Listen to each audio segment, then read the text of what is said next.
Alors, on ne va pas le cacher, hein, Gilles Morvan, Cercle Vert est favori, évidemment, sur cette World Cup Istanbul. En tous les cas, il va être surveillé de très très près, puisqu'il est quand même, avec François Gabard, à 2-3 points près, leader au championnat de France de course au large en solitaire. Sur cette World Cup Istanbul, mais c'est mal connaître, je pense, Erwan, de rester tranquillement derrière à observer ses camarades. Je me trompe, Erwan?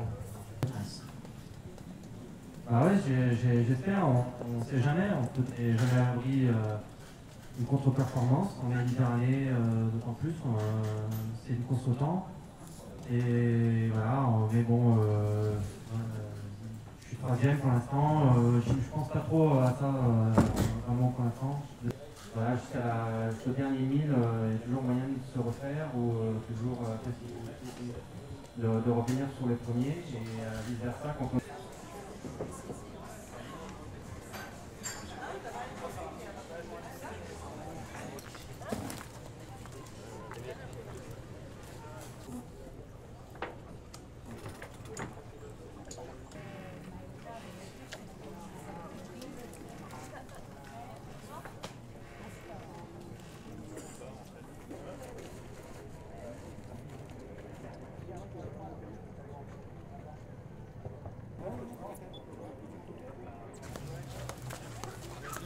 Adam.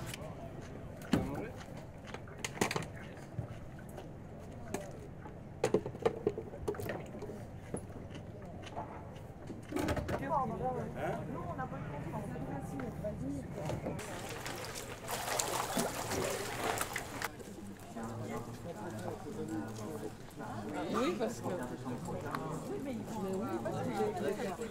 mais c'est planté en...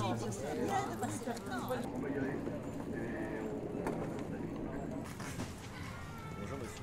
Bonjour monsieur. Je connais, regardez, vous donnez... On va aller chercher la petite là, les autres ou quoi? Ouais, ouais.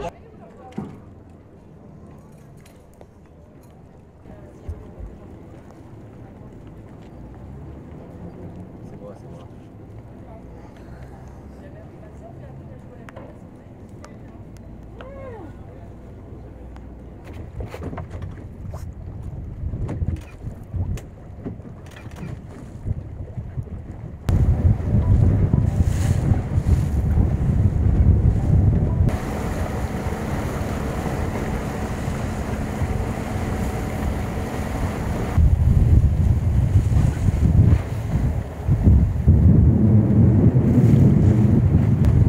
Accélère un peu là pour passer au vent de...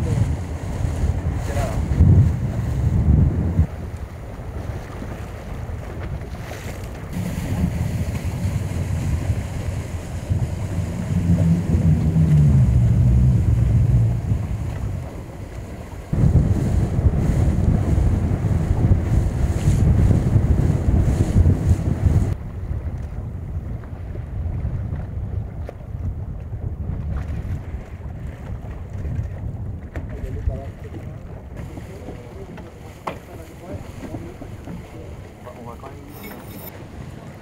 Tu peux te mettre ou là ou là?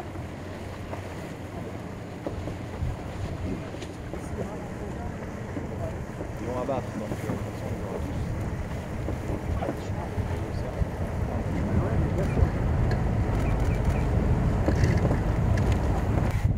Tu peux rentrer dans notre image, c'est pas gênant.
C'est bien là.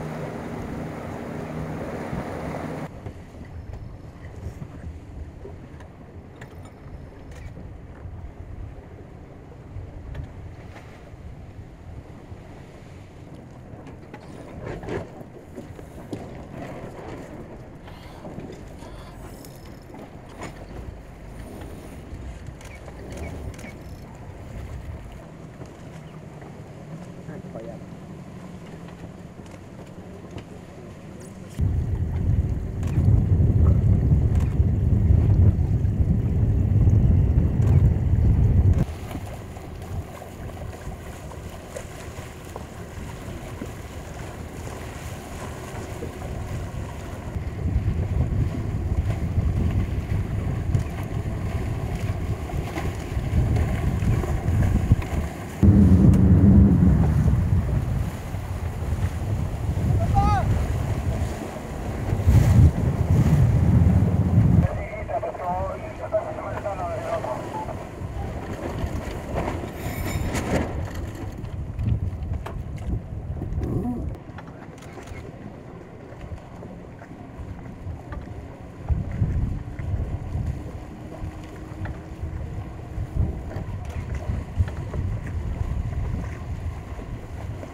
C'est nickel.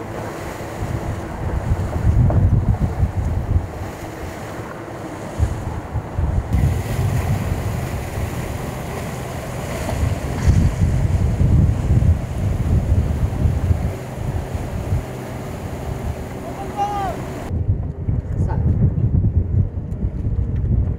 Voilà, c'est celle-là.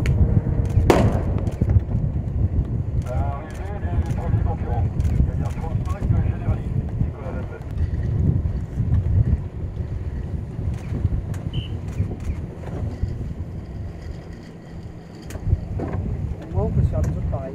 C'est génial quand même. La Méditerranée, c'est vrai qu'on pourrait imaginer que c'est le soleil et que du beau temps. En fait, il faut s'en méfier lourdement parce que c'est des régimes qui peuvent se monter soudain. Il peut y avoir beaucoup d'orages. Donc je crois que c'est au contraire un parcours assez technique du coup et sur lequel il faut énormément de vigilance parce qu'on traverse aussi des zones un petit peu aventureuses avec toutes les îles de la mer Égée. Donc c'est un parcours très complet qui demandera forcément beaucoup d'applications et d'arriver à trouver ces plages de repos à travers tous ces obstacles. Alors c'est une course très sélective forcément puisque d'abord ce sont des marins très confirmés mais il y a ce mélange de professionnels et d'amateurs. Mais la grande spécificité c'est forcément qu'ils partent tous sur les bateaux identiques. Ça c'est vraiment la qualité sportive que rend la monotypie.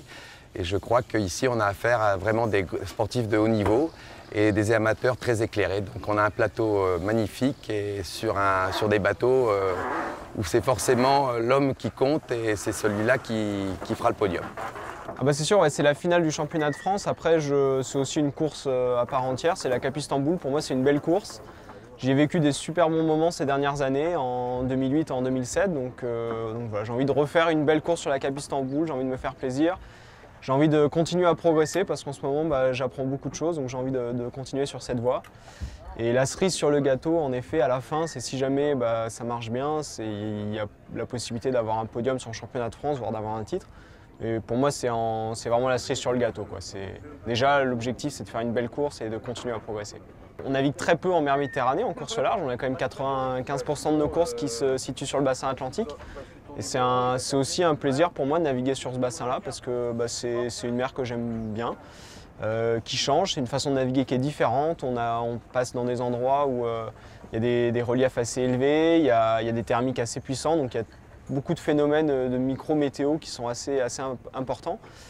Et c'est aussi intéressant de naviguer dans ce coin-là. Je pense que c'est bien qu'on navigue aussi côté Atlantique, hein, parce que si on faisait toutes nos courses en Méditerranée, ça serait pas suffisant. Mais faire une course comme ça en fin de saison de ce côté-là et puis aller on va quand même passer dans des coins qui sont assez magiques, hein. Dans les îles grecques, on passe à côté de plein d'îles en fait sur cette course et à chaque fois elles sont toutes plus belles les unes que les autres. Donc je crois que c'est aussi une chance pour nous de pouvoir courir en compétition dans un cadre aussi beau que le cadre que nous propose la Cap Istanbul. Je crois que déjà la course est différente par rapport aux autres épreuves qu'on a l'habitude de faire, comme la solitaire du Figaro ou la Transatlantique 2R qui se passe sur l'Atlantique. Maintenant on connaît bien le terrain de jeu. Là on est en Méditerranée au mois de septembre, donc les vents sont très capricieux. Bon, par contre on a un paysage qui est magnifique, donc il y a quand même ce petit côté aussi aventure, donc côté un peu découverte. On va passer dans les coins qu'on ne connaît pas, comme Athènes, comme la Sicile, la Grèce, tout ça, donc c'est des coins magiques. Donc déjà pour la balade c'est super, côté aventure, puis après on est quand même en compétition, donc dans un coin qu'on connaît moins, donc on est un peu plus vigilant. La Méditerranée c'est moins facile à prévoir, donc c'est peut-être plus compliqué à naviguer. Ouais, c'est intéressant, ouais, je pense que il faut se remettre un peu en question, hein, la manière de naviguer en Atlantique. Là, il faut revoir un peu sa copie, il faut réfléchir aux phénomènes, avec ces phénomènes thermiques, ce phénomène de température, ces montagnes qui sont très hautes, qui déforment le flux. Donc tout ça, ça rend l'épreuve assez compliquée. Donc ouais, c'est une grosse différence par rapport à nos habitudes de Bretons.